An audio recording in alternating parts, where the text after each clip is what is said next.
The Cavalcade of America.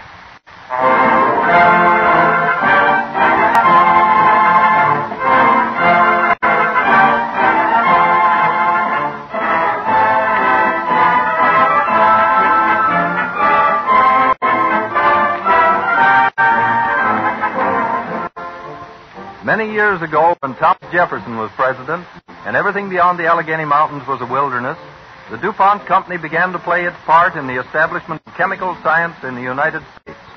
And so, in presenting the Cavalcade of America, DuPont has a feeling of kinship with the American pioneers whose faith and courage were such essential factors in the progress of our nation. As you listen to these episodes from the nation's past, you will have a feeling of reassurance in the knowledge that the same ideals of American character live today in the cities, on the farms, marching forward in the Cavalcade of America.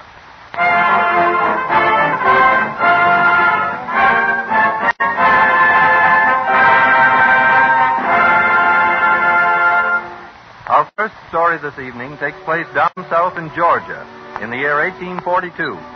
It was just about then that Stephen Foster began composing the melodies that became the folk songs of America.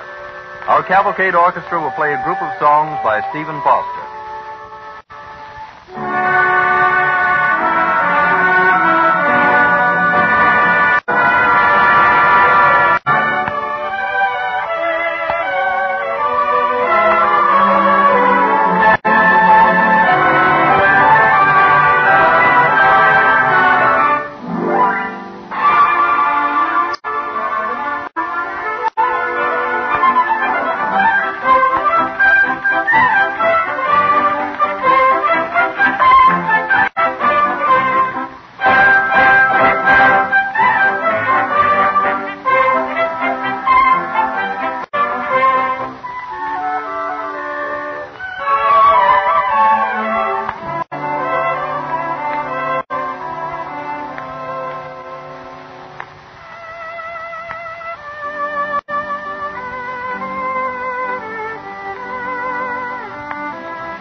in the Cavalcade of America, there are many heroes who unselfishly played their parts in making our country a better place to live in, who did their work for humanity rather than for gain or glory. And nowhere is this spirit more truly found than in the great medical profession. It is March 30th in the year 1842. In the little town of Jefferson, Georgia, a 27-year-old physician, Dr. Crawford W. Long, is in his living room talking with a group of friends. No wonder they don't take you seriously, making fantastic claims like that. But, Mr. Hayes, I'm telling the truth. Oh, Doctor. Laugh if you will, Mr. Rawls. The day is coming when a surgeon will be able to operate without causing the slightest pain to the patient. But, Dr. Long, for years, the finest minds of the whole world have looked for something to deaden pain. How a young man like you, hardly out of the university, can imagine I don't imagine, Mr. Rawls. I've tried it. Hear how you came across this painkiller. Well, about a month ago, a young fellow came to me and asked me if I could make nitrous oxide. What's that? Laughing gas. When I was up north, I knew some students who sniffed laughing gas and said it stimulated them. Lots of students have tried it. This chap that came to see me wanted some. I didn't have any apparatus for making it, so I told him I knew of a substitute. I offered him a sniff of ether. I poured some on his handkerchief, but he breathed in so deeply that it overpowered him. He fell down those 3 steps leading to my laboratory and broke his leg. What? When he broke his leg, under the influence of this ether, he claimed that he didn't feel any pain. It wasn't until the effects of the ether wore away that he knew anything was wrong. Oh, but that's different. A man may be insensible for a second and not be conscious of pain, but an operation takes time. I've inhaled ether and been unconscious for at least 15 minutes. Unconscious, perhaps? But how do you know if you were insensible to pain? How do you know that a sudden pain wouldn't have aroused you? Dr. Long, take pardon, sir. Yes, Jasper? There's gentlemen see you, sir. We'll be going. No, don't go, gentlemen. Good afternoon, Doctor. Good afternoon, Mr. Venom. Doctor, I've heard a rumor that you can perform a surgical operation without hurting a man. Who told you that? Your colored boy, Jasper, said something about it to my Sam.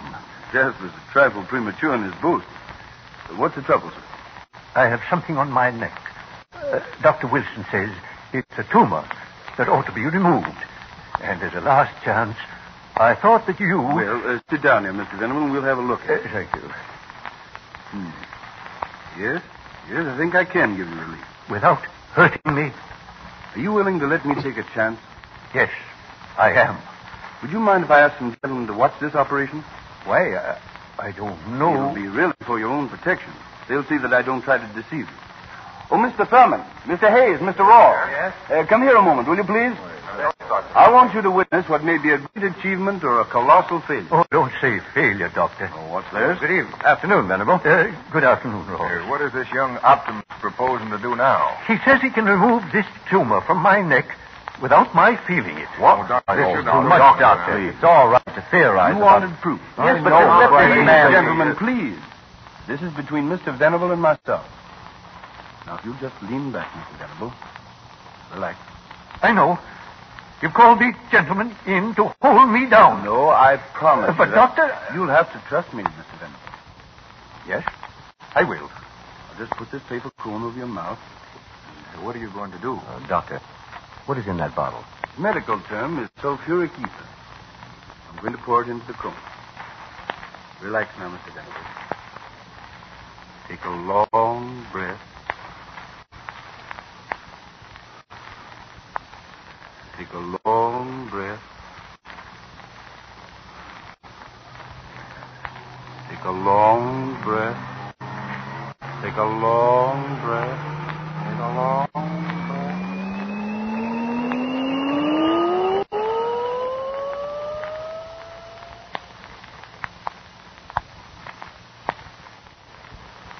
Incredible. No, I see. There you are, Mr. Venable. It's all gone. The bandage isn't too tight, is it? No, I don't feel... Oh, yes, there is a bandage. You say it's out? Yes. I never felt a thing. Can't believe it's gone. Oh, it is, Mr. Venable. I saw him do it. It's remarkable. Long? It's a miracle. An absolute miracle. Dr. Long, I can never thank you enough. What a blessing this is going to be for people in pain.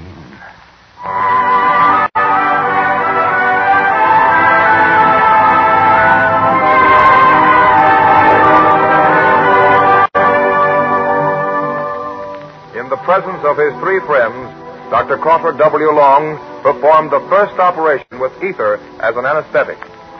Though his government was slow to recognize his gift to humanity, there stands in Paris a statue of the man whose life was spent trying to make this a happier world. The discoverer of ether as an anesthetic, the Georgia practitioner, Dr. Crawford W. Long.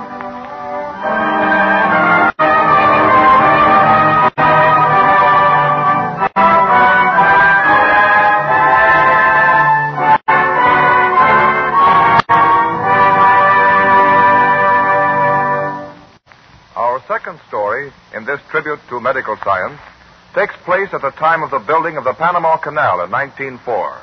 Our Cavalcade Orchestra sets the stage with Pan Americana, composed by Victor Herbert for the Pan American Exposition at Buffalo in 1901. Pan Americana makes use of Indian themes of North, Central, and South America.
American cavalcade moves onward. Nowhere in this cavalcade is there a more inspiring figure than that of Dr. William C. Gorgas, who sought to benefit all of mankind and serve posterity. It is August 1904. The United States has decided to build the Panama Canal. Army engineers lead a multitude of men in a mighty venture. But the most desperate struggle is not against rivers and mountains, but against a deadly jungle pestilence. At the office of the Sanitary Department, Ancon Hospital in Panama, we find its chief, Dr. William C. Gorgas, busy at his desk as one of his aides comes into the room. Oh, pardon me, Dr. Gorgas. I'm sorry to be late. I met some friends of mine who just arrived from Ancon. Major Gray of the engineers and his daughter. Yes, I know Gray. Good man. They're outside if you'd care to see them. Indeed, I would. Come in, Major Gray. Delighted to see you, sir. Oh, how are you, Colonel Gorgas? Good of you to call so soon. Well, for some unaccountable reason, my daughter wanted to see this hospital. Oh, excuse me. Have you met my daughter, Helen, Colonel Gorgas? Welcome to Panama, Miss Gray. Thank you, Doctor. See that you know my assistant, Captain Blake. Captain Blake? Well, it was Lieutenant when I saw him last. Don't be too excited over his promotion, my dear. Well, but... We're given high titles down here. To all the natives, perhaps. For my part, I just as soon waive the title and receive a little more help. Well, Dr. Gorgas, might I borrow your assistant to show me around the hospital? Certainly. Is it perfectly safe? Oh, quite well screened. But isn't yellow fever very contagious? There's only one way to contract yellow fever. Through a bite from the Stegomyia. That's our scientific name for the special mosquito. Blake can be trusted not to let her visit the horrors. Yes, sir. We'll be right back. Take your time. Blake, you might inquire if there's a cable for me? Yes, sir. To the right here, Helen. Thanks, Bob. Fine young man. So my daughter seems to think. Ought to make some girl a splendid husband. Well, just at present, there's a young man in my division, Lieutenant Chandler, who seems to have the inside track. Oh, of course, Blake isn't an engineer. What? I'm sorry, Major. I didn't mean it as it sounded. They haven't made it easy for me here. Calabria Hill and the Chagres River aren't our worst worries. When you came across on the railroad today, of course you saw the masses of rusty machinery left by the French, and those rows of crosses on Monkey Hill, the remains of the de Lesseps tragedy. Yes, the de Lesseps didn't compare with our engineers. De Lesseps wasn't so bad. He built the Suez Canal, and our governor of the zone, General Davis, built the Washington Monument. But they didn't have to fight the jungle and the mosquito. I was warned you were a bit mad about mosquitoes. When I first went to Cuba some years ago, I, too, was a skeptic. And Walter Reed and Carlos Finley convinced me. Finley developed this theory. Reed proved it. Please God, I can profit by it. This case is a pest hole, Gray. It was customary not so long ago for a consul to send his predecessor home in a coffin. Are you sure, old man, that you're not needlessly apprehensive? We didn't expect this job to be a picnic, you know. I know. But with help, the mosquito could be wiped out. And it must be wiped out if we're to build this canal. Come in. Oh, Helen, back so soon? Yes, Bob has a message for Dr. Gorgas. Yes, the cable you're expecting, sir. Oh, this may be what I've been waiting for. I pray so. Bad news, sir? Read it. Read it aloud so Major Gray may hear. I cabled Washington yesterday for certain necessary supplies that were refused me here. It means the lives of thousands of our boys. Read the answer. In future, send all requests for supplies by letter. Cables cost money. Cables cost money and men die. I can't do it alone. I tell you, Gray, unless I rid this place of disease, there won't be enough trees on the isthmus to provide crosses for the cemeteries.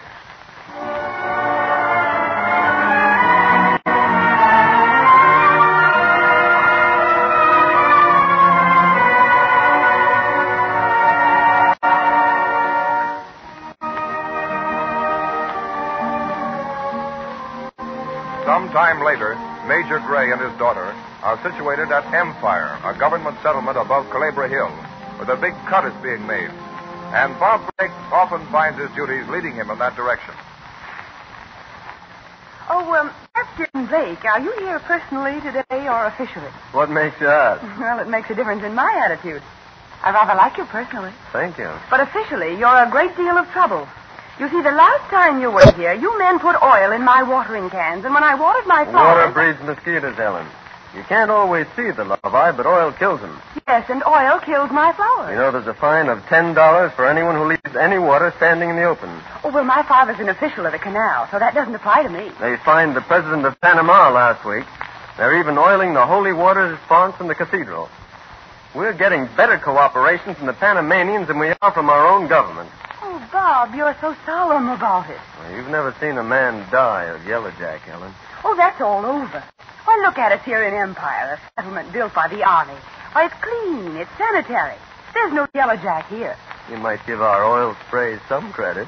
Well, if you're going to be disagreeable about my flowers again, I'll... Well, anyway, it was clean water. The Stegomyia mosquito breeds in clean water. What's more, she likes places where people live. Now, they're a social little beast, you see, and that's why we concentrate our oil in the residential areas. I see. You did come on an official visit, Captain Blake. You know, really, Tom Chandler is much more courteous. Oh. Right. I suppose you're seeing a lot of Tom Chandler these days. Yes, he's here now. In fact, he's going to take me to the dance at the Officers Club. Oh. Ellen. Yes, Tom, here I am. Ellen, What's the phone number for medical headquarters? I can't seem to raise anyone. Anything I can do, Chandler? Oh, hello, Blake. Yes. Yes, I wish you'd come in and take a look at Helen's father. His father? Well, what's the matter? Where is he? In the living room. He's been complaining all afternoon about his head. Dizzy? Tired muscles? Hot? Yes. Oh. What is it? Well, I don't know yet. Oh, Bob, what do you think? I'll tell you when I see him, dear. Well, Where he's right is in here. Well, tell me, Why? He was in his chair. Oh, he's fallen. Father! Take it easy, Helen. He's fainted. What is Heat, it? perhaps. Chandler, will you get some more? Yes, right away. Helen, get Dr. Gorgas on the phone. I'd like to speak to him. Oh, yes, Bob, at once. Here's the water. Oh, thanks. Major. Try now. Just a swallow. That's all. Here, Chandler, help me put him up on the sofa, will you? Why, what's the trouble? Well, I want Dr. Gorgas' diagnosis. I don't want Helen to take my word for it, but he's got every symptom of yellowjack. Yellowjack? That's allowed. Hey, give me a hand here, will But you? you're not serious. You don't want me to touch him. Why, yellowjack isn't contagious. So you say, but you don't know. Why, I've handled hundreds of cases and been with them night and day. Yes, but you're a doctor. Are That's you your going to business. help me? I'm just down here. You can't ask me to touch a man with yellow fever. Father! Yellowjack. Oh, Bob, it is my fault. I watered the garden. I left the pool standing. Oh, nonsense, Helen. Keep cool, darling. Oh, Bob. Keep away from him, Helen. Don't touch him. Get out of here, you... What are we going to do, It's Bob? all right, Helen. We'll take care of him. We'll pull him through. Oh, it's all my fault. Oh, Father.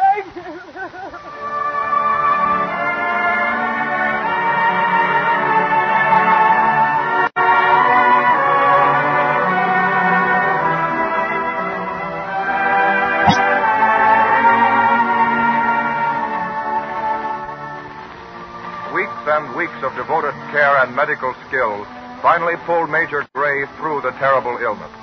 He was sent home to Washington, and it was over a year before he was able to return to Panama. Anxious to see what progress has been made on the canal, he and his daughter stand on Empire Hill above the great Calabria hut, watching the afternoon blasting. Helen, Major Gray. Bob. Oh, Bob Blake, you old darling. Hello, Major. I'm sorry I couldn't get off to meet you at the boat, but I got here just as soon as I could. Oh, so glad to see you. How's Colonel Gorgas? Oh, he's working hard as usual. He'd hoped to meet you, too. Does poor Gorgas still have his troubles? Well, I'm afraid so, Major. He's still grumbling about insufficient supplies. Well, I had hoped when the president appointed Colonel Goethals as head of the commission with Gorgas himself on the board, things would be different. Oh, they are better, but... Well, Colonel Goethals is an engineer first. Huh? Oh, I beg your pardon, sir. It slipped out. Oh, I don't blame you, Bob. I was as bad as any of them. I had to be convinced myself. And it took a pretty hard lesson to do it. Oh, I don't blame Colonel Goethals, though. He's a marvel for speed and efficiency. And when he arrived, the doctor had the mosquitoes pretty well licked. When the doctor goes after anything, you know he sticks to it. Yes, I do know, Leader. I overheard him arguing with Colonel Goethals a few days before I came away. The colonel said, "Do you know, Gorgas, that every mosquito that you kill costs the government $10? And the doctor sort of smiled and answered, "But just think, if one of those $10 mosquitoes should bite you, Colonel, what a loss that'd be to the country." Yeah. No telling tales out of school. Oh, My Colonel doctor, Gorgas. we were just asking How's about my you. patient? Well, thanks to you, I'm quite myself again. Don't let him work too hard, my dear. Now he's back in harness. Don't worry, I won't. Colonel Gorgas, I'm not a sentimentalist. I don't know how to express myself exactly. But I wish the world could be told that the Panama Canal would never be finished if it hadn't been for you. Nonsense. What does it matter what the world thinks about it, as long as it's done? There's honor enough for us all in knowing we did what we were supposed to do.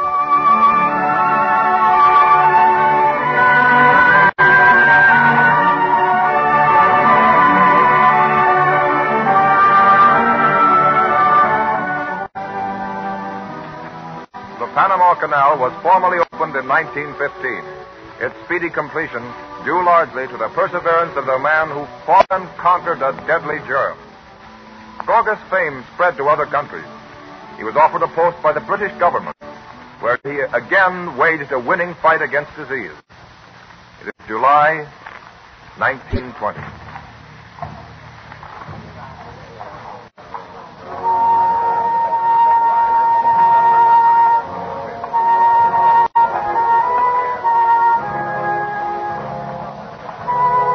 Not far from St. Paul's Cathedral, two men, an American and an Englishman, are watching procession as it winds its way up Ludgate Hill.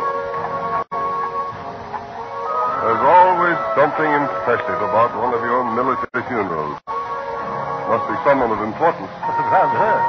You don't turn out a regiment for a nobody. The riderless horse following the gun carriage always gets me. Say, look. Look, the stars and stripes over the coffin. Oh, must be some pretty well-known countryman of yours for our government to give him a tribute like this. I'll ask a Bobby. Oh, officer. Yes, sir. Do you know whose funeral this is? General Gorgas, sir.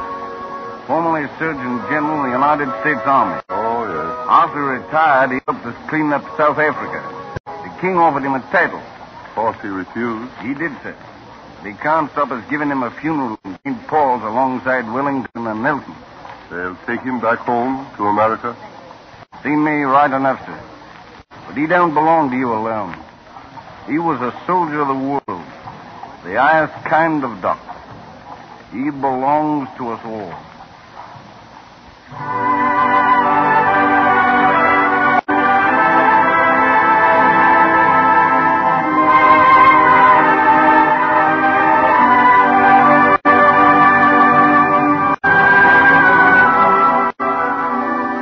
Doctors in the highest sense.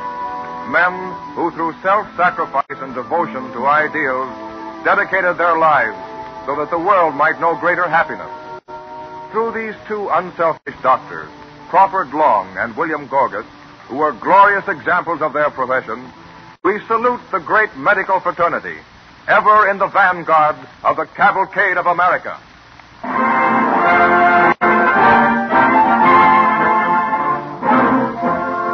It is indeed true that all of us owe a debt of gratitude to the men and women, too, who, through the ages as well as through our own country's history, have devoted their lives to safeguarding the public health. In this connection, it's interesting to note that the DuPont Company recently established a permanent institution, the Haskell Laboratory at Wilmington, Delaware, for the study of occupational diseases, in an effort to make life in industrial America safer and happier for every worker. As the results of this study come to light, they will be available to all people throughout the world. Modern chemistry has done much within this present generation to develop many medicinal products, among them a number of excellent antiseptics.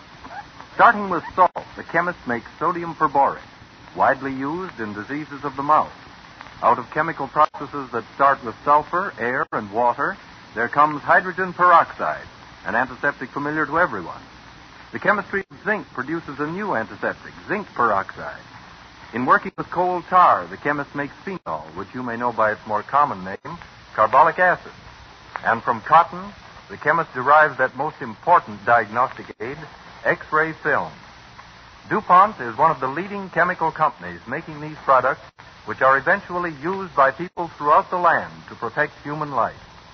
Incidentally, those of you who are in or near New York may see with your own eyes the wonderful strides that chemical science has made in recent years by visiting the Chemical Show all this week at Grand Central Palace in New York.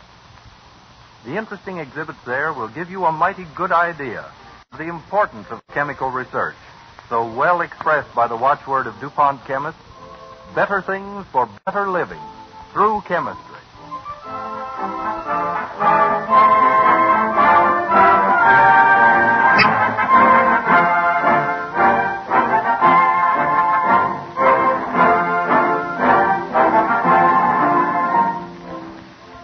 It seems appropriate on this program dedicated to medical science that we remind you of the annual sale of Christmas seals by the National Tuberculosis Association. Those stamps pay for direct care and research, not only in tuberculosis, but in other communicable diseases.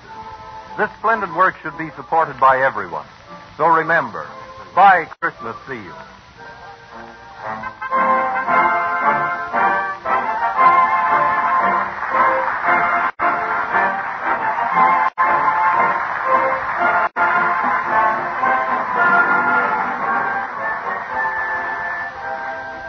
Next Wednesday evening at this same time, DuPont will again present the Cavalcade of America. This is the Columbia Broadcasting System.